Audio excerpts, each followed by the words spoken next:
23 mars 2022, 10h30. Au cœur des Cévennes, en Occitanie, un hameau oublié émergeait péniblement d'un épais brouillard matinal, ses flancs escarpés léchés par l'humidité ambiante.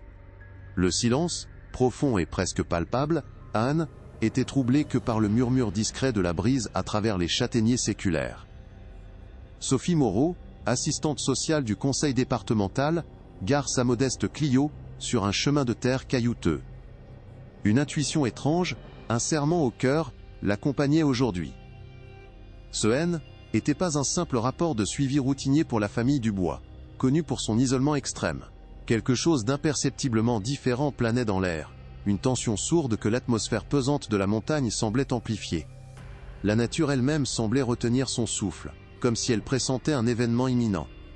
En s'approchant de la vieille bâtisse en pierre, dont l'architecture austère se fondait dans le paysage minéral, Sophie sentit une odeur âcre piquer ses narines.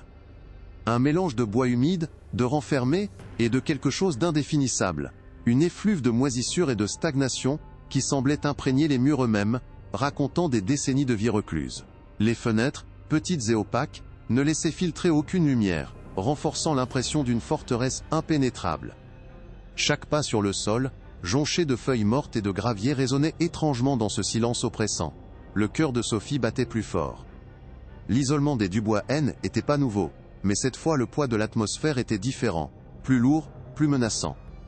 Elle leva la main et frappa à la porte massive en chêne, son poing résonnant lourdement dans l'air figé. Un grincement lugubre répondit, non pas de la porte elle-même, mais de l'intérieur. Un son presque humain, comme un soupir prolongé. Puis, la porte s'entr'ouvrit lentement, révélant une fente d'obscurité béante. Sophie perçut alors un murmure étouffé, un son à peine audible, presque un sanglot réprimé, qui semblait flotter des profondeurs de la maison.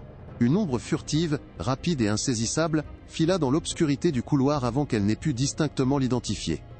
Un frisson parcourut l'échine de Sophie. Le sentiment d'un danger imminent la saisit brutalement, une certitude glaciale que la routine venait de basculer dans l'horreur. Sophie franchit le seuil de la vieille bâtisse en pierre, et la pénombre avala la lumière crue du jour. L'odeur âcre qu'elle avait perçue à l'extérieur se faisait ici plus intense, un mélange écœurant de renfermé, de suie, et d'une humidité persistante qui semblait être incrustée dans chaque fibre du bois. Des toiles d'araignée festonnaient les poutres noircies par le temps, et des meubles massifs, recouverts de draps jaunis, dessinaient des silhouettes fantomatiques dans la pénombre. Au fond du couloir, une femme âgée, Jacqueline Dubois, le visage buriné par le temps et la rudesse montagnarde, apparut, l'œil méfiant. Son regard, perçant et froid, scruta Sophie de la tête aux pieds, un silence tendu s'installant entre elles. Il y avait dans cette rencontre initiale, une hostilité latente, une barrière invisible, que Sophie sentait instinctivement, bien au-delà de la simple réserve des habitants des Cévennes.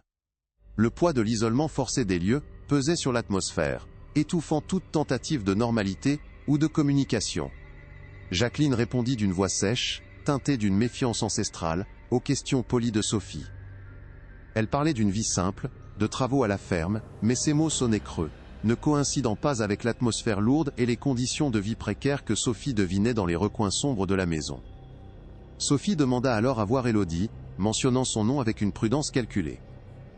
Un instant de gêne palpable, presque une crispation, traversa le visage de Jacqueline, avant qu'elle ne consente, du bout des lèvres, à appeler sa fille.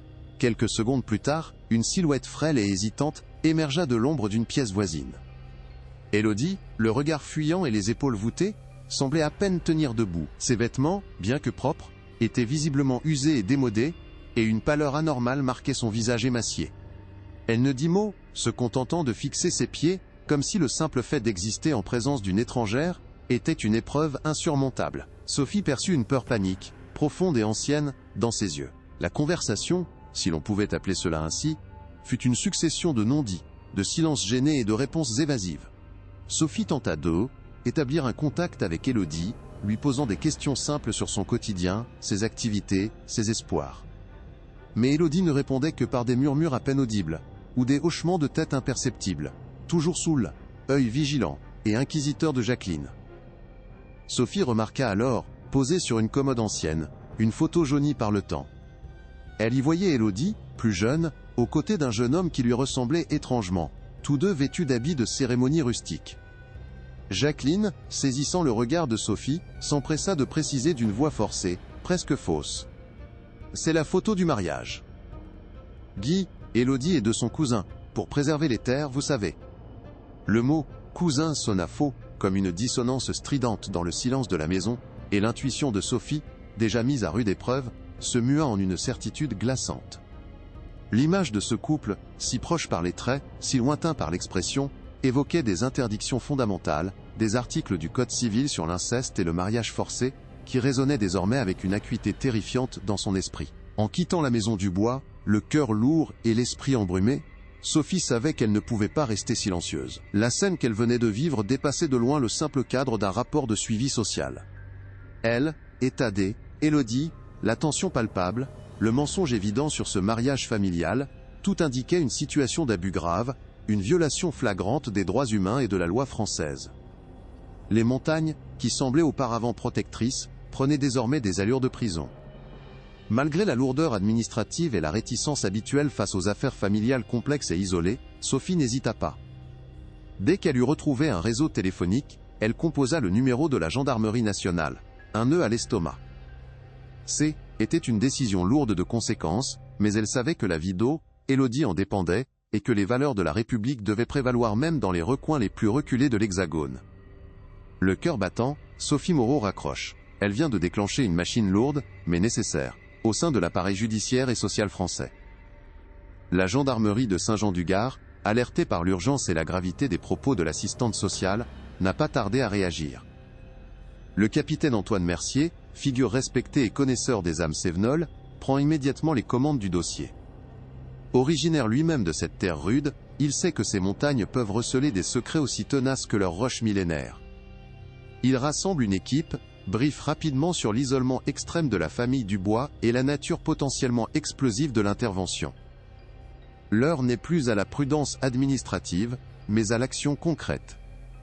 La vie d'Élodie est en jeu, et la République doit faire entendre sa voix, même au plus profond de ces vallées oubliées. La modeste Clio de Sophie a ouvert la voie, les véhicules de la gendarmerie s'apprêtent à la suivre. Quelques heures plus tard, les véhicules sérigraphiés de la gendarmerie nationale fendent l'air matinal des Cévennes, leurs gyrophares discrets ne brisant le silence que par leur présence imposante. Leur arrivée rompt la quiétude ancestrale du hameau. Le capitaine Mercier, accompagné de 2 de ses hommes en tenue d'intervention, progresse avec une précaution calculée sur le chemin caillouteux qui mène à la bâtisse des Dubois. L'isolement du lieu frappe immédiatement les gendarmes, habitués pourtant aux recoins les plus reculés de leur territoire.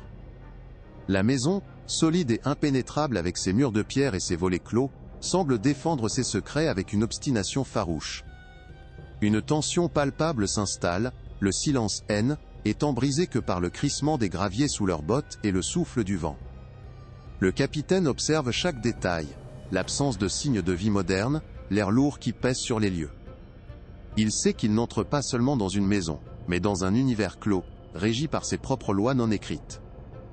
L'approche doit être méthodique, respectueuse en apparence, mais ferme dans son intention. La confrontation avec Jacqueline et Pierre Dubois est inévitable et tendue. Les parents, le visage fermé et les yeux perçants de méfiance, tentent de barrer la route aux gendarmes, invoquant leur droit à l'intimité, leur mode de vie reclus. Mais le capitaine Mercier, fort de l'alerte de Sophie et de l'autorité de l'État, ne cède pas. Élodie, tremblante et le regard fuyant, est finalement découverte dans une pièce sombre et peu aérée, recroquevillée sur elle-même. Son état physique et psychologique est alarmant. Une pâleur extrême, une maigreur évidente, et une prostration qui témoignent de longues années d'isolement et de souffrance. Elle ne résiste pas quand Sophie, avec une douceur infinie, l'invite à les suivre. Elle, équipe médicale, discrètement mobilisée en amont, prend en charge la jeune femme pour un premier examen sommaire. Pendant ce temps, les parents, désormais sous le choc et l'emprise de la situation, profèrent des menaces voilées, des plaintes sur l'intrusion, mais leur résistance s'effrite face à la détermination inébranlable des forces de l'ordre. Élodie est mise en sécurité, première victoire cruciale dans cette opération délicate. Une fois Élodie en lieu sûr et les premières mesures de protection prises, l'enquête formelle débute sans attendre. Le capitaine Mercier établit un périmètre de sécurité autour de la propriété Dubois et mandate une équipe pour une première inspection minutieuse des lieux. Chaque recoin, chaque objet déplacé, chaque document découvert, pourrait détenir une partie de la vérité. Parallèlement au siège de la gendarmerie, ses adjoints se plongent dans les archives nationales et départementales. L'objectif est de reconstituer l'historique de la famille Dubois. Actes de naissance, de mariage, recensement, tout ce qui pourrait éclairer leur lignée sur plusieurs générations. Les registres des états civils deviennent des pièces à conviction silencieuses, révélant parfois des croisements inattendus, des mariages entre cousins éloignés, voire plus proches, suggérant une endogamie inquiétante. L'isolement géographique des Cévennes a souvent favorisé de telles pratiques ancestrales, mais l'ampleur de ce qui est soupçonné dépasse l'entendement commun. C'est un puzzle généalogique et social complexe que les enquêteurs s'efforcent d'assembler avec rigueur. Étape suivante consiste à briser le mur de silence qui entoure la famille Dubois. Dans ces hameaux reculés, la discrétion est une seconde nature. La méfiance envers les étrangers, une règle tacite et bien ancrée. Les gendarmes sillonnent les quelques maisons éparses, tentant d'interroger les rares voisins. Des agriculteurs, des éleveurs, des retraités dont les familles vivent ici depuis des générations. Les réponses sont souvent laconiques, les regards fuyants. La plupart affirment n'avoir rien vu, rien entendu, par peur ou par un sens de la solidarité montagnarde. Pourtant, au fil des conversations, des bribes d'informations commencent à émerger. Des rumeurs anciennes sur l'excentricité des Dubois, leur refus catégorique de tout contact extérieur, une réputation de gens à part, repliés sur eux-mêmes. Certains se souviennent d'un mariage, il y a quelques années, entre Élodie et son cousin, événement qui, à l'époque, n'avait choqué personne dans cette micro-société, où les alliances intrafamiliales étaient pas rares, mais dont la nature exacte restait voilée derrière un rideau de silence. Le capitaine Mercier sait que chaque mot est précieux, chaque silence, éloquent. La gendarmerie avait, pour un bref instant, brisé l'isolement séculaire de la famille Dubois. Mais le chemin vers la justice était semé d'embûches. Le capitaine Mercier savait que la véritable bataille commencerait maintenant, non seulement contre le silence des Cévennes, mais aussi contre la lourdeur administrative inhérente à toute affaire judiciaire complexe. Dès son retour à la brigade de Saint-Jean-du-Gard, les premières résistances se manifestèrent. Certains collègues, habitués aux querelles de voisinage ou aux petits délits ruraux, peinaient à saisir l'ampleur de l'abomination soupçonnée. Il fallait justifier l'allocation de ressources, la mobilisation des équipes spécialisées, face à des faits qui, dans leur singularité, semblaient déroger au schéma habituel. L'affaire Dubois, avec ses relents de secrets de famille et d'isolement ancestral, risquait d'être minimisée.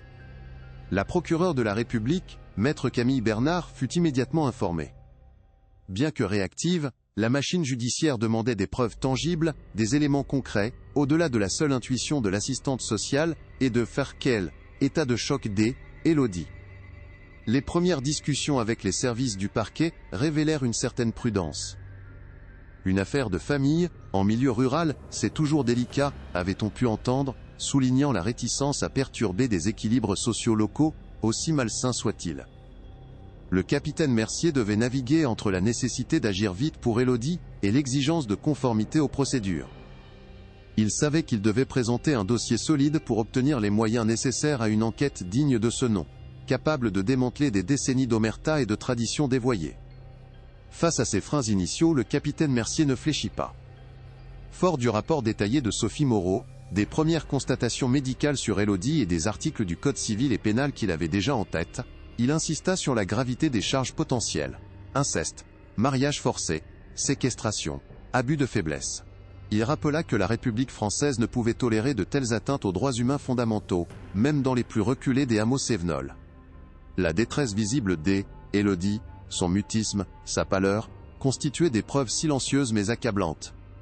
Il obtint finalement l'accord pour une enquête approfondie, avec la mobilisation d'experts psychologues et d'enquêteurs spécialisés.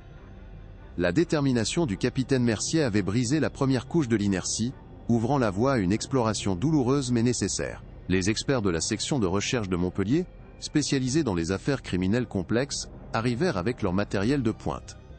Chaque recoin de la bâtisse Dubois fut passé au peigne fin, sous l'aile, œil vigilant du capitaine Mercier.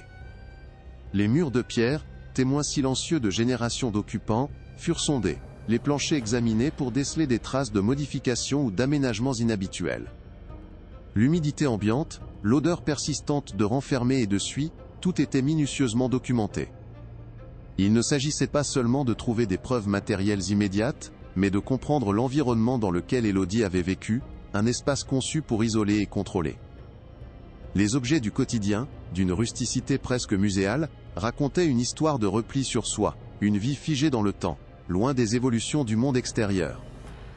C était une archéologie du quotidien, une plongée dans un passé encore bien vivant. Pendant ce temps, loin de l'agitation de l'enquête matérielle, Élodie rencontrait la psychologue clinicienne mandatée par la justice, Madame Hélène Lefebvre. Le dialogue était un chemin long et ardu, parsemé de silences pesants et de regards fuyants. La jeune femme, toujours fragile, peinait à articuler les mots pour décrire des années d'emprise et de terreur.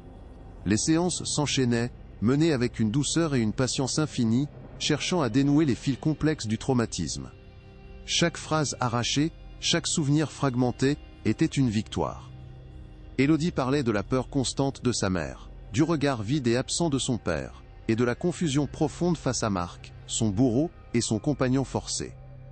Le poids des non-dits, des menaces implicites, et l'absence totale de contact avec le monde extérieur, avaient façonné sa perception de la réalité, rendant la libération aussi effrayante que la captivité. Parallèlement, les enquêteurs plongeaient dans les profondeurs des archives départementales et des registres paroissiaux, remontant la lignée des Dubois sur plusieurs siècles. Chaque acte de naissance, de mariage ou de décès était une pièce d'un puzzle généalogique complexe. Ce travail minutieux révéla une endogamie troublante, des unions répétées entre cousins de différents degrés, et parfois même plus proches, au fil des générations. L'isolement géographique des Cévennes, combiné à une volonté farouche de conserver le patrimoine foncier familial, avait créé un écosystème génétique et social fermé. Des noms de famille se répétaient, des branches se croisaient, dessinant une toile de parenté si étroite, qu'elle en devenait pathologique. Cette découverte offrait une première explication, glaçante, à la perpétuation de pratiques que le monde moderne avait depuis longtemps répudiées. Le mariage d'Élodie et Marc N n'était pas un accident isolé, mais l'aboutissement d'une lignée de dévoiement. Les recherches étendirent au-delà des seuls registres, des historiens locaux, des ethnologues même, furent consultés discrètement. Leur savoir sur les traditions cévenoles, sur la vie en autarcie des hameaux montagnards, permit de contextualiser l'isolement des Dubois. Ils évoquèrent des pratiques ancestrales, parfois oubliées, où la notion de famille primait surtout, où l'ingérence extérieure était perçue comme une menace existentielle. Sans jamais justifier l'injustifiable, cette exploration du passé aidait à comprendre comment un tel système avait pu se développer et se maintenir, à l'abri des regards. Les enquêteurs comprirent que les Dubois N n'étaient pas seulement des criminels, mais aussi les produits d'un mode de vie extrême, poussé à ses limites les plus sombres. Leur motivation, bien que tordue, s'inscrivait dans une logique interne de survie et de préservation que la modernité avait rendue obsolète et dangereuse. Les premières conclusions de ces investigations croisées furent accablantes. L'enquête matérielle révélait un environnement de vie spartiate, presque carcéral par son manque d'ouverture sur l'extérieur et sa vétusté. Les expertises psychologiques d'Élodie commençaient à dessiner un tableau précis de l'emprise, de la manipulation et des abus répétés, confirmant l'inceste et le mariage forcé. La généalogie, quant à elle, mettait en lumière une endogamie prononcée, expliquant la dérive des normes morales et sociales au fil des générations. Le capitaine Mercier et la procureure Bernard avaient désormais des éléments concrets, non plus seulement des intuitions ou des rumeurs. L'affaire Dubois prenait une dimension tragique, celle d'une famille qui, par peur du monde, était enfermée dans une spirale destructrice, transformant ses propres enfants en victimes d'un passé qu'elle refusait d'abandonner. Le dossier se solidifiait, prêt à passer à étape suivante, celle de la confrontation judiciaire et des mises en examen. Alors que l'enquête avançait, les archives, déjà riches en révélations sur l'endogamie des Dubois, livrèrent un secret encore plus troublant. Au détour d'un vieux registre communal, les enquêteurs mirent la main sur un acte de naissance inhabituel, datant de 1938, concernant une certaine Marie Dubois, disparue sans laisser de traces quelques années plus tard. Plus intriguant encore, les registres paroissiaux mentionnaient une « union bénie » entre Marie et son cousin Germain, un mariage forcé arrangé pour des raisons foncières, qui avait été, selon les notes marginales, dissous par la volonté divine, une formule sibylline qui masquait mal une réalité bien plus sombre. Cette découverte glaçante suggérait que l'histoire d'Élodie N n'était pas une aberration isolée, mais le dernier chapitre d'une saga familiale où les droits individuels étaient régulièrement bafoués au nom d'une tradition tordue et d'une préservation quasi obsessionnelle du patrimoine. L'analyse approfondie de ces documents anciens, confrontée aux témoignages hésitants des doyens du hameau, révéla une lignée de silence et de dissimulation. Plusieurs disparitions de jeunes femmes furent évoquées à demi-mot, toujours dans le contexte de mariages arrangés ou refusés, toujours attribués à des fuites ou des accidents jamais prouvés. Il y avait, dans l'histoire des Dubois, une résonance sinistre, un écho de pratiques d'un autre âge que l'isolement des Cévennes avait permis de perpétuer à l'abri des regards. Le capitaine Mercier réalisa avec effroi que la famille avait développé, au fil des décennies, une forme d'immunité face à l'ingérence extérieure, une capacité à étouffer les scandales en invoquant la discrétion montagnarde et le respect des coutumes locales. Ce haine était pas seulement une affaire d'inceste, mais celle d'un système de contrôle et d'oppression ancré dans le temps. Cette révélation historique changea radicalement la perspective de l'enquête. Ce qui semblait être le fruit d'une dérive récente, se révélait être une pathologie générationnelle, une stratégie de survie familiale poussée à l'extrême. La procureure Bernard comprit que le dossier ne se limitait plus à la seule famille Dubois, mais interrogeait la capacité de la République à faire respecter ses lois dans des territoires où l'omerta et les traditions archaïques avaient pris racine. Cette nouvelle dimension renforça sa détermination et celle du capitaine Mercier. Ils avaient désormais une lecture plus complète et plus terrifiante des motivations de Jacqueline et Pierre Dubois, non plus seulement la peur de l'extérieur, mais une adhésion fanatique à un héritage familial de domination et de secret, où la vie d'une jeune femme comme Élodie N était qu'un maillon sacrificiel dans une chaîne ancestrale.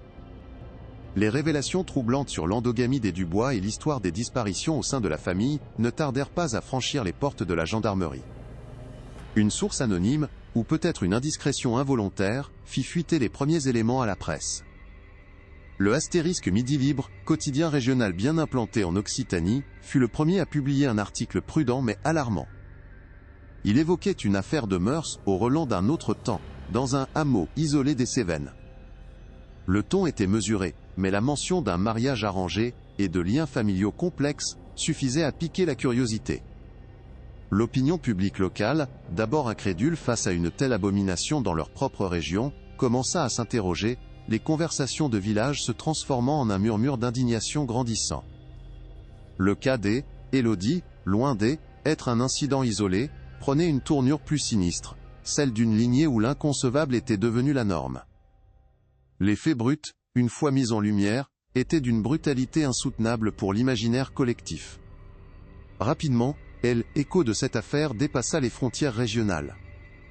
Les grands titres de la presse nationale, de Astérisque Le Monde à Astérisque Libération, et les chaînes d'information en continu, se saisirent de l'histoire. L'affaire Dubois devint le symbole d'une France profonde, parfois oubliée, où des traditions archaïques pouvaient encore survivre, à l'abri des regards. Les débats s'enflammèrent sur les plateaux de télévision et les ondes radio. Comment une telle situation avait-elle pu perdurer en plein XXIe siècle? Des voix élevèrent pour dénoncer l'isolement, le manque de moyens des services sociaux en milieu rural, et l'omerta qui protégeait ces pratiques. L'indignation publique montait, exigeant des réponses et une justice exemplaire pour Élodie, désormais le visage d'une lutte contre l'obscurantisme et la vulnérabilité face à l'emprise familiale. Cette pression médiatique, bien que parfois envahissante, ne tarda pas à transformer la dynamique de l'enquête. Pour le capitaine Mercier et la procureure Bernard, l'attention nationale était à double tranchant. Elle exigeait des résultats rapides et impeccables, mais elle garantissait aussi que l'affaire ne serait pas minimisée ou étouffée. Le parquet de Nîmes, désormais sous les feux des projecteurs, alloua des ressources supplémentaires, comprenant l'importance cruciale de cette affaire pour l'image de la justice. Les interrogatoires des Dubois prirent une nouvelle tournure, plus intense. Jacqueline et Pierre, confrontés à l'onde de choc médiatique, furent assaillis par une réalité qu'ils avaient jusqu'alors ignorée. Leur secret haine était plus cantonné aux montagnes, il était étalé sur la place publique. Cette escalade força une rigueur et une transparence accrues, devenant un catalyseur inattendu pour l'établissement de la vérité. L'affaire Dubois dépassait désormais le simple cadre judiciaire pour devenir un cadet, étude sociétale. Elle ouvrait un débat national sur la résilience des traditions archaïques face à la modernité, sur le rôle de l'Aroncallo, État dans la protection des citoyens les plus vulnérables, même dans les recoins les plus reculés. Des sociologues, des juristes, des associations de défense des droits de l'homme furent invités à s'exprimer, analysant les mécanismes de l'emprise familiale, les dangers de l'isolement, et la difficulté d'intervenir dans des communautés fermées. Élodie, par son calvaire, mettait en lumière une faille dans la société, rappelant que les valeurs républicaines de liberté et égalité ne pouvait souffrir d'exception.